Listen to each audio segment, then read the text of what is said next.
দর্শক, প্রেমের মরা জলে ডুবে না, চণ্ডীদাসার রজকিনী তারাই প্রেমের শিরোমণি ওসে 12 বছর বর্ষি বাইল তবু আধার গিলল না। এই গানটা আপনারা জীবনে কতবার শুনেছেন তার হয়তো কোনো হিসেব নেই, তবে ইতিহাসের পাতায় এখনো হিসেব আছে যে আজ থেকে প্রায় অনেক দিন আগে সেই 14 শতকের দিকে বাংলাদেশের দক্ষিণ পশ্চিমাঞ্চলের জেলা মাগুরা সদর থেকে 25 কিলোমিটার দক্ষিণে শালিকা উপজেলার শতকালী ইউনিয়নের ধোপাকালী গ্রামের দুপার পরিবারে জন্মগ্রহণ করেছিল মায়াবতী রূপবতী কন্যা রজকিনী, এবং তার প্রেমে পড়ে গিয়ে তাকে একটু দেখার জন্য, তার সাথে একটু কথা বলার অপেক্ষায় 12টা বছর বর্ষি হাতে কাটিয়ে দেয় ব্রাহ্মণ পরিবারের জমিদারের সন্তান চণ্ডীদাস। আমার পিছনে আপনারা যে নদীটা দেখছেন এই সেই দোয়া নদী, এবং এই দোয়া নদীর এক পাশেই হচ্ছে যে সেই দোপাকালী গ্রাম যেখানকার এক দোপার পরিবারে জন্মেছিল রূপবতী কন্যা রজকিনী, এবং নদীটার ঠিক এই পাশেই হচ্ছে যে সেই দাসপাড়া, এবং এই দাসপাড়ার এক ব্রাহ্মণ জমিদার পরিবারে জন্মেছিল চণ্ডীদাস।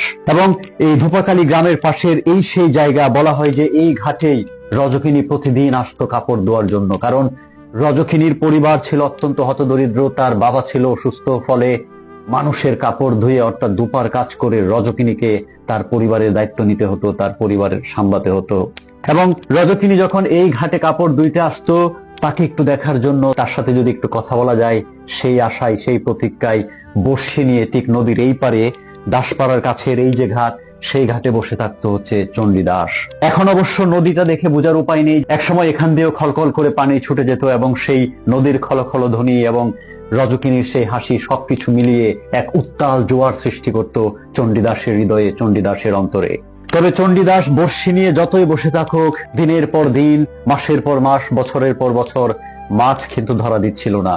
কিন্তু চণ্ডীদাস সেই প্রতীক্ষা, সেই অপেক্ষার অবসান ঘটায়নি। সে ধৈর্য ধরে বর্ষি হাতে বসে থাকতো এবং আর চোখে প্রতিদিন তাকিয়ে থাকতো সেই রজকিনীর দিকে, সে যখন ঘাটে কাপড় ধুতে আসতো। এভাবে 1 নয়, 2 নয়, 3 নয়, প্রায় 12টা বছর পর একদিন রজকিনী নদীর ওপার থেকে, ওই ঘাট থেকে জিজ্ঞেস করে চণ্ডীদাসকে, 12 বছর তো কেটে গেল, তোমার বর্ষিতে মাছ কি ধরলো? তখন চণ্ডীদাস হেসে জবাব দেয়, মাছ এখনো ধরেনি, তবে মনে হয় এই মাত্র ঠোকর দিল। অবশ্য সেই দিন থেকে আর বেশি দিন চণ্ডীদাসকে বর্ষি নিয়ে অপেক্ষা করতে হয়নি। মাছ একদিন ধরা দেয় এবং চণ্ডীদাস এবং রজকিনীর ভিতরে প্রেম হয়ে যায় সেই দীর্ঘ 12 বছর প্রতীক্ষার পর। তবে তারা খুব বেশি দিন লুকোচুরি করে টিকিয়ে রাখতে পারেনি তাদের প্রেমের কাহিনী, তাদের প্রেমের কথা। একসময় দাসপাড়ায় রটিয়ে যায় যে চণ্ডীদাস প্রেম করছে এক দুপার মেয়ের সাথে, দুপাকালী ইউনিয়নের সেই একটা হত দরিদ্র নিচু বংশের মেয়ে রজকিনীর সাথে। এবং সেইখানেই শুরু হয় সমস্যা। সমস্ত ব্রাহ্মণ সমাজ খেপে যায়, এবং চণ্ডীদাসের বাবা, তিনি ছিলেন একটা ছোটখাটো জমিদার ওই এলাকার, এবং তিনি প্রচন্ডভাবে রেগে যান এবং চণ্ডীদাসকে শাসন করেন, এবং তিনি হুমকি দেন দুপাকালী গ্রামের মানুষ এবং রজকিনীর পরিবারকে যে যদি রজকিনী চণ্ডীদাসের জীবন থেকে সরে না যায় তাহলে সে সেই দুপাকালী গ্রাম পুরোটা জ্বালিয়ে দিবে রাতের অন্ধকারে। ধনী দারিদ্রতা কিংবা উঁচু বংশ নিচু বংশ সবকিছুর খপ্পরে পড়ে যায় সেই দীর্ঘ 12 বছর বসে থেকে যে মাছ ঠুকর দিল চণ্ডীদাসের বর্ষিতে, সেই রজকিনীর সাথে একটু কথা বলতে গিয়ে, সেই রজকিনীর সাথে একটু প্রেম করতে গিয়ে।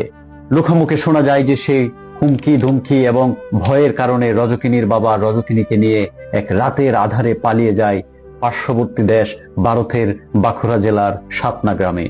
যেদিন রজকিনী পালিয়ে যায় বাবার হাত ধরে রাতের অন্ধকারে, সেদিনের পর থেকে অবশ্য চণ্ডীদাসের জীবনেও নেমে আসে বিভীষিকা।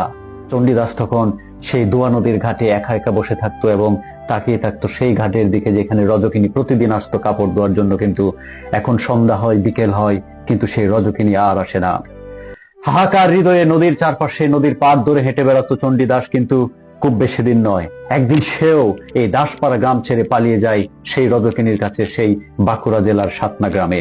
সমস্ত জাত পাত, ধনী দারিদ্রতা সবকিছু ভুলে গিয়ে চণ্ডীদাস একসময় বিয়ে করে ফেলে রজকিনীকে, এবং সেখানে তারা শুরু করে এক ছোট্ট সুখের সংসার। এবং লোকমুখে শোনা যায় যে প্রায় দীর্ঘদিন তাদের সংসার সেখানে টিকে ছিল এবং তারা ভালোই চলছিল, কিন্তু বিপদ তাদের পিছু ছাড়েনি। অর্থাৎ সেইখানেও একদিন মানুষ জেনে যায় যে এক ব্রাহ্মণ পরিবারের জমিদারের সন্তান সংসার করছে এক দুপার মেয়েকে বিয়ে করে।